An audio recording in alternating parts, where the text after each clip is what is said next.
ఇక కన్యా రాశి జాతకులకి చూసినట్టయితే 12th హౌస్లో అలాగే 11th హౌస్లో, అంటే కర్కాటకంలో సింహంలో 11th హౌస్లో 12th హౌస్లో సంచారం ఉంటుంది కన్యా రాశి వారికి. కన్యా రాశి వారికి 11th హౌస్లో ఉన్నప్పుడు అద్భుతమైనటువంటి ధనలాభము ఇవన్నీ కూడా ఉండేటువంటి అవకాశం ఉంది.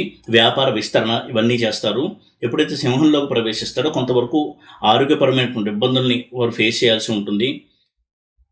కొంత ఖర్చులు కూడా అవుతుంటాయి ఈ విషయంలో. అది దృష్టిలో పెట్టుకుని కొంతవరకు సేవింగ్స్ మీద దృష్టి పెట్టడం అనేది మంచిది. అయితే విదేశాల్లో ఎవరైనా చదువుకోవడానికి ప్రయత్నిస్తున్న వారు ఉంటే వారికి ఇది అనుకూలమైనటువంటి కాలము. అలాగే విదేశంలో పనిచేయడానికి ఎవరైతే అవకాశం కోసం చూస్తున్నారో వారికి కూడా ఇది అనుకూలమైనటువంటి కాలంగానే తీసుకోవాలి. గురువు యొక్క ఆరాధన ఎప్పుడు చేస్తుండడం మంచిది.